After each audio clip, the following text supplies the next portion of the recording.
এমন কোন নারী আছে যার ভাগ্যে পুত্র সন্তান থাকে না এবং তাকে সারা জীবন নিঃসন্তান হয়ে থাকতে হয়? এবং সেই কাজগুলি কি যেগুলি একজন পতিব্রতা মহিলার জীবনে কখনোই করা উচিত নয়, অন্যথায় তিনি পুত্র লাভ করেন না? বন্ধুরা, একটা সময় ছিল যখন দেবী লক্ষ্মী ভগবান বিষ্ণুকে বলেছিলেন, প্রভু, আজ আমার মনে 3টি প্রশ্ন আছে। এই 3টি প্রশ্নের উত্তর দিয়ে যদি আপনি আমাকে সন্তুষ্ট করেন তাহলে আমার মন অনেক সন্তুষ্ট পাবে। তখন ভগবান বিষ্ণু বলেন, হে দেবী, আপনি আপনার 3টি প্রশ্ন আমাকে নির্দ্বিধায় বলুন। আমি অবশ্যই আপনার প্রশ্নের উত্তর দেওয়ার চেষ্টা করব। তাই দেবী লক্ষ্মী প্রশ্ন করতে গিয়ে বলেন, হে প্রভু, এমন কোন নারী আছে যার ভাগ্যে পুত্র সন্তান থাকে না? আমার দ্বিতীয় প্রশ্ন হলো, কোন স্ত্রী সময়ের আগে বিধবা হয়ে যায় এবং তিনি স্বামী ছাড়া একটি অসুখী জীবনযাপন করে? আমার তৃতীয় প্রশ্ন হলো, এমন কোন মহিলা আছে যার স্বামী থাকা সত্ত্বেও অসুখী জীবনযাপন করে এবং তার জীবনে সে কখনো সুখ পায় না? মা লক্ষ্মীর এই 3টি প্রশ্ন শুনে ভগবান বিষ্ণু বললেন, হে দেবী, আমি আপনাকে একটি গল্প বলছি। এই গল্প শোনার পর আপনি আপনার সমস্ত প্রশ্নের উত্তর পেয়ে যাবেন। তবে এই গল্পটি অবশ্যই মনোযোগ সহকারে শুনতে হবে। তখন দেবী লক্ষ্মী বলতে লাগলেন, হে প্রভু, আমি এই গল্পটি অবশ্যই মনোযোগ সহকারে এবং নিষ্ঠার সঙ্গে শুনব। আপনি দয়া করে বলুন। ভগবান বিষ্ণু বলেন, এক সময়ের কথা, একটি গ্রামে একজন শেঠ বসবাস করতেন। সেই ব্যবসায়ীর 2জন পুত্র সন্তান ছিল এবং তাদের 2জনের বিয়ে হয়েছিল। শেঠ এবং তার স্ত্রী, তারা 2জনে খুবই দুষ্টু প্রকৃতির ছিলেন। ব্যবসায়ীর বড় ছেলে এবং তার স্ত্রীও ছিল দুষ্ট প্রকৃতির, কিন্তু তার ছোট ছেলেটি ছিল খুবই ভালো এবং তার স্ত্রীও ছিল খুবই ভালো প্রকৃতির। সে একাই ঘরের সমস্ত কাজকর্ম করতেন। বাড়ির সবার কাপড় চোপড় ধোয়ার কাজ তিনি একাই করতেন। বাড়িতে এত কিছু কাজ করার পরেও শেঠের বউ আর তার বড় ছেলের বউ সর্বদা তাকে অপমান করতে থাকে। ভগবান বিষ্ণু বলেন, শেঠের বড় পুত্রবধূর একটি পুত্র সন্তান ছিল এবং ছোট পুত্রবধূর একটি কন্যা সন্তান ছিল। শেঠের স্ত্রী সর্বদা তাকে তার মেয়ের জন্য কথা শোনাতেন। ভগবান বিষ্ণু গল্প বলার সময় দেবী লক্ষ্মীকে বলেন, হে দেবী, এখন আমি আপনাকে শেঠের ছোট পুত্রবধূর গল্পটি বলবো, কারণ আপনি তার গল্প থেকে আপনার প্রথম প্রশ্নের উত্তর পাবেন।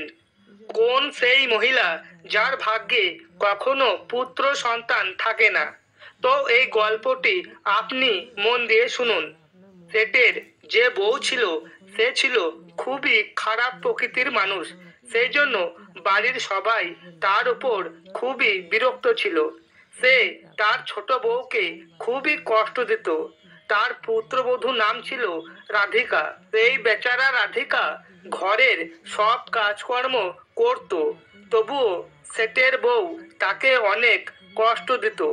রাধিকা ঘরের যতই কাজ করুক না কেন, শেঠের বউ তাকে সব সময় বকাঝকা করতে থাকে। একদিন রাধিকা যখন ঘর ঝাড় দিচ্ছিল, তখন শেঠের বউ তাকে বলল, এত দেরি হয়ে গেছে, তুমি এখনো ঝাড়ু দিতে পারোনি? আমি মন্দিরে যাচ্ছি এবং আমি যতক্ষণ না মন্দির থেকে আসছি ততক্ষণে খাবার যেন রেডি হয়ে যায়। বাড়ি ফিরে আমি খেয়ে নেব। রাধিকা ঘর পরিষ্কার করে রান্না করতে চলে যায়। রান্না করার সময় সে মনে মনে ভাবছিল, আমি বাড়ির এত কাজ করি, তবুও আমার শাশুড়ি সব সময় আমাকেই তিরস্কার করে। এবং সব সময় আমাকেই কষ্ট দেয়। তিনি আমার সাথে কখনো ভালোবেসে একটুকুও কথা বলে না। তিনি ঘরের সমস্ত কাজ আমাকে দিয়েই করান। রাধিকা যখন এসব ভাবছিল তখনই ঘরের দরজায় ঠক ঠক করে আওয়াজ উঠল। রাধিকা ভাবল, খাবার এখনো তৈরি হয়নি। আমার শাশুড়ি আজ খুব তাড়াতাড়ি মন্দির থেকে ফিরে এসেছেন। এরপর রাধিকা দরজার কাছে যায় এবং দরজা খুলে দেখেন দরজার বাইরে একজন সাধু মহারাজ দাঁড়িয়ে আছে। তখন সেই সাধু মহারাজ রাধিকাকে বললেন, আমাকে কিছু খাবার দাও, আমার খুবই খিদে পেয়েছে। তখন রাধিকা বলল, আমি তোমাকে খাবার দিতাম, কিন্তু আমার শাশুড়ি খুবই খারাপ প্রকৃতির মানুষ। তিনি আমাকে অনেক বকাঝকা করবেন। আর এখন তিনি মন্দিরে গেছেন। তার মন্দির থেকে আসার সময়ও হয়ে গেছে। যদি তিনি এসে দেখেন আমাকে আপনাকে খাবার দিতে, তাহলে তিনি আমাকে খুবই মারবেন। সেই জন্য আমি আপনাকে খাওয়াতে পারি না। তখন সাধু বলে, অল্প একটু খাবার দাও, আমি সকাল থেকে কিছুই খাইনি। এই কথা শুনে রাধিকার মনে দয়া আসে। রাধিকা বলে, মহারাজ, আপনি ভিতরে আসুন, আমি আপনাকে খাবার দিচ্ছি। আর যখন সাধু খাবার খাচ্ছিলেন তখনই হঠাৎ রাধিকার শাশুড়ি মন্দির থেকে বাড়িতে ফেরে। সাধুকে খাবার খেতে দেখে তিনি বলেন, এটি আমার কোনো লঙ্গরখানা নয় যে কেউ এসে এখানে খাবার খেয়ে চলে যাবে। এই সাধুকে কেন তুমি খাবার দিলে? খাবার কি বিনা পয়সায় আসে? এই কথা বলে সে সাধুকে ধাক্কা দিয়ে বাড়ি থেকে বার করে দেয়। তারপর রাধিকাকে বলে, তুই কেন এই সাধুকে খাবার দিয়েছিস? তুই কি জানিস না খাবারের দাম কত? বাড়ির লোক কি খাবে? রাধিকা বলে, এই সাধু সকাল থেকে কিছু খায়নি, তিনি প্রচন্ড ক্ষুধার্ত, তাই আমি আমার ভাগের খাবার তাকে খেতে দিয়েছি। আর তাই আজ আমি কিছুই খাবো না। আর তুমি এত রাগ করছো কেন? আমি তাকে আমার ভাগের খাবার খেতে দিয়েছি। এরপর রাধিকার কথা শুনে তার শাশুড়ি খুবই রেগে যায় এবং রাধিকাকে বাড়ি থেকে বের করে দেয় আর বলে, তুইও এই বাড়ি থেকে চলে যা, তুই এই বাড়িতে আর কোনোদিন ফিরে আসবি না। এরপর রাধিকা দরজার বাইরে গিয়ে কাঁদতে শুরু করে। তখন রাধিকা ভাবলো, এখন এখানে থেকে তার কোনো কাজ নেই, তাকে মায়ের বাড়ি ফিরে যেতে হবে। রাধিকা যখন তার মায়ের বাড়ি যেতে শুরু করে তখন সেই রাস্তার মাঝে একটি ঘন জঙ্গল পড়ে। রাধিকা যখন খুবই ক্ষুধার্ত এবং তৃষ্ণার্ত হয়ে তার মায়ের বাড়ি যাচ্ছিল তখনই বনের মধ্যে প্রচন্ড বৃষ্টি শুরু হয়। এরপর রাধিকা বনের মধ্যে একটি গাছের নিচে বসে থাকে, কিন্তু তারপরেও তার ওপর বৃষ্টির ফোঁটা পড়তে থাকে। তারপর সে একটি বড় গাছের নিচে বসে কাঁদতে লাগলো। তারপর হঠাৎ বনের মধ্যে একটি সাধুর সঙ্গে তার দেখা হলো। রাধিকা মনে মনে ভাবলো, সেই সাধু বললে, আমার কন্য সন্তান তুমি কাঁদছো কেন? তাহলে রাধিকা যখন আমাকে সম্মান করবে, সাধুকে জানালেন ভালোবাসবে। সাধু বললেন, যখন ওরা এই সমস্ত কথা জন্যই অপমান করছে, বৃষ্টি থেমে গেল, কোনো এরপর সন্তান প্রাপ্ত হয়নি। কাগজটি খুলে তুমি চিন্তা করো না শুরু করলো। তোমাকে সেই কাগজে লেখা ছিল, পত্র দিচ্ছি, পুত্র সন্তান প্রাপ্ত করার জন্য তাড়াতাড়ি স্ত্রীকে পুত্র সর্বদা প্রাপ্ত হয়। এরপর সাধু রাধিকাকে কাগজে একটি কাগজ লেখা বললেন, যদি তুমি প্রথম 4 দিনে নিয়মগুলি পুরুষ এবং একজন মহিলার পালন মিলনের ফলে দেহের অবশ্যই রোগের সৃষ্টি হয়, সেই জন্য ঋতুস্রাবের সাধু প্রথম 4 দিনে চলে গেলেন। স্ত্রীর মিলন করা উচিত নয়। ঋতুস্রাবের 5ম দিনে মিলনের ফলে কন্যা সন্তান প্রাপ্ত হয়, 6ষ্ঠ দিনে পুত্র সন্তান প্রাপ্ত হয় এবং 7ম দিনে মিলনের ফলে বন্ধা কন্যার প্রাপ্ত হয় এবং ঋতুস্রাবের 10ম রাতে মিলনের ফলে প্রাপ্ত হয় পুত্র সন্তান। তারপর কাগজে এইসব লেখা পড়ে রাধিকা মনে মনে ভাবতে লাগলো যে আমি এখন এই বনেই থাকবো। তখন তার স্বামী রাধিকাকে বনের মধ্যে খুঁজতে গিয়ে রাধিকার কাছে পৌঁছায় এবং তাকে বলে, তুমি বাড়ি চলো। তখন রাধিকা তার স্বামীকে কাগজে লেখা সমস্ত কথা বলে আর বলে, আমি এখন এখানেই থাকবো যতক্ষণ না আমার পুত্র সন্তান প্রাপ্ত হচ্ছে। তারপর রাধিকা তার ঋতুস্রাবের 10ম দিনে তার স্বামীর সাথে মিলন করে এবং সে গর্ভবতী হয়ে যায়। আর পরের দিন সকালে রাধিকা যখন পূজায় বসে তখন তার স্বামী বনের মধ্যে কাঠ কাটতে চলে যায়। তার কিছুক্ষণ পর একটি ভয়ানক ঝড় ওঠে, যার ফলে তার কুঁড়ে ঘর উড়ে যায় এবং প্রবল বৃষ্টি শুরু হয়। তারপরে নিজেকে বৃষ্টি থেকে বাঁচানোর জন্য রাধিকা একটি বড় গাছের নিচে আশ্রয় নেয়। সেই গাছে 2টি রাক্ষস বাস করত। সেই সময় তারা বাইরে গিয়েছিলেন এবং কিছুক্ষণ পর সেই রাক্ষস দুটি গাছের ওপর এসে বসলেন এবং রাধিকাও সেই একই গাছের নিচে বসে রইল। এরপর রাক্ষস বলল, সোনার পর্বতে চলো, আমি এখনই এই গাছটি উড়িয়ে আমরা সোনার পর্বতে নিয়ে যাচ্ছি। একই গাছের নিচে রাধিকা বসেছিল, তার সাথে সেও উঠতে শুরু করে। কিন্তু রাক্ষস দুটি জানে না যে সেই একই গাছে একজন মহিলাও বসে আছে। তারপর কিছুক্ষণের মধ্যে দুজন স্বর্ণদ্বীপে পৌঁছে যায়। তারপর তারা দুজনে গাছ থেকে নেমে শিকার করতে চলে যায়।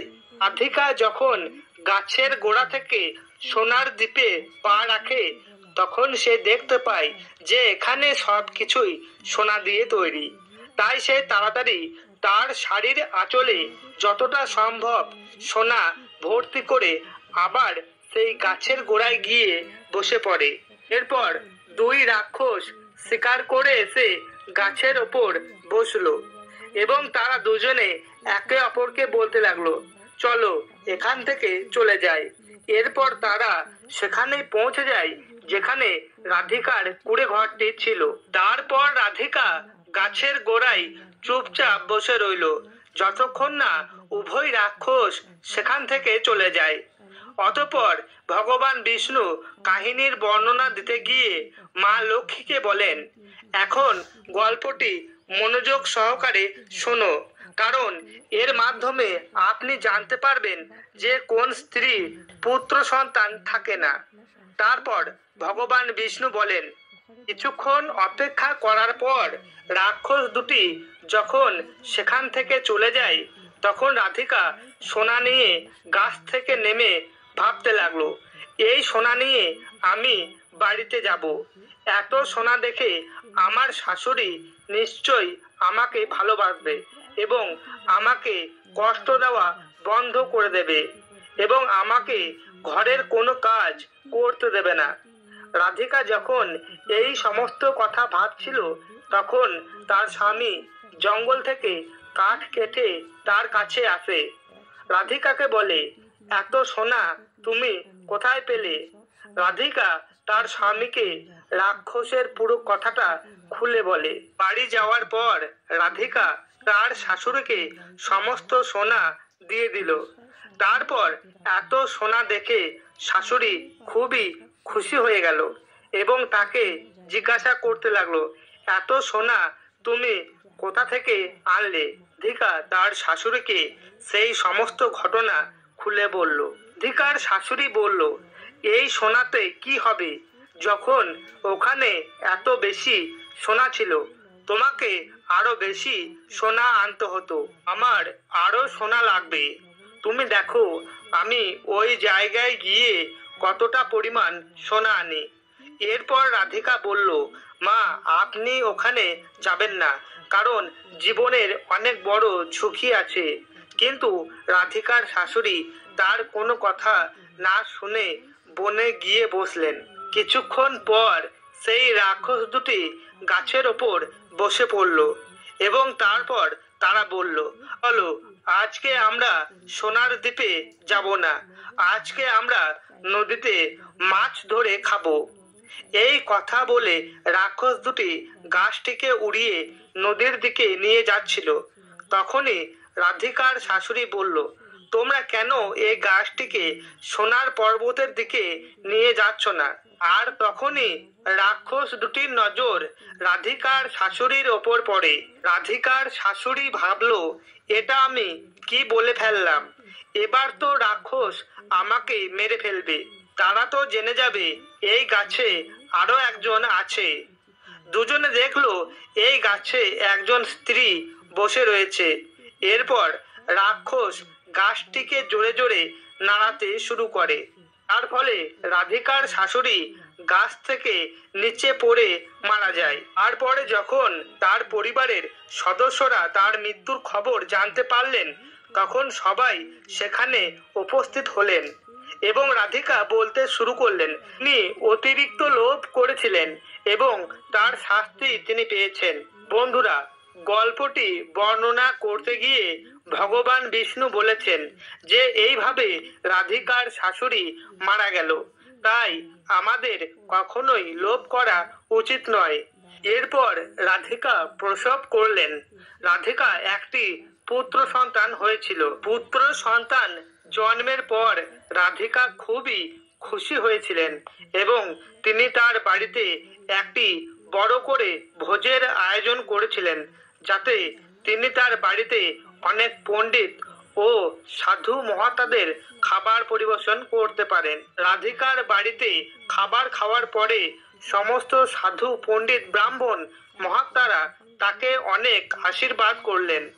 আর অন্যদিকে শ্বেতের বড় ছেলের পুত্রবধূ যে সব সময় রাধিকাকে তার ছেলের বিষয়ে কটূক্তি করত, তার মুখ চিরতরে বন্ধ হয়ে গেল। তখন ভগবান বিষ্ণু মা লক্ষ্মীকে বললেন, আমি আমার কাহিনী এখানেই শেষ করছি। এখন আমি আপনাকে আপনার প্রশ্নের উত্তর দেব। আপনার প্রথম প্রশ্ন ছিল, কোন নারীর ভাগ্যে পুত্র সন্তান থাকে না? যে মহিলারা সাধুর দ্বারা কাগজে দেওয়া নিয়ম এবং তার বিপরীতে কাজ করে তাদের কখনো সন্তান হয় না। এবং যে মহিলারা ভীত নন এবং সর্বদা নিজের স্বামীর সঙ্গে লড়াই করে এবং তাদের স্বামীর প্রতি সর্বদা রেগে থাকেন, তাদের ভাগ্যেও পুত্র সন্তান থাকে না। তাই প্রত্যেক নারীর উচিত তার স্বামীকে সম্মান করা। আর আপনার দ্বিতীয় প্রশ্ন ছিল যে কে সেই নারী যে সময়ের আগে বিধবা হয়? যে স্ত্রী স্বামী ছাড়া অসুখী জীবনযাপন করে, যেসব মহিলারা স্বামী থাকা সত্ত্বেও সিঁদুর লাগান না, মঙ্গলসূত্র পরেন না এবং যেখানে যান সিঁদুর ছাড়া এবং মঙ্গলসূত্র ছাড়াই যান, এমনকি তারা স্বামীর কথা শোনে না। আর যদি তাদের অন্য কোনো পুরুষের সাথে সম্পর্ক থাকে, তাহলে এই ধরনের মহিলারা অকালেই বিধবা হয়ে যায়। তাই একজন বিবাহিত মহিলার একটি পতিব্রতা নারীর জীবনযাপন করা এবং সকালে ঘুম থেকে উঠে স্নান করা, তারপর খাবার তৈরি করা, যাতে ঘরে সুখ শান্তি বজায় থাকে। ভিডিওটি যদি আপনাদের ভালো লাগে এবং মন চায়, তাহলে কমেন্টে জয় শ্রীকৃষ্ণ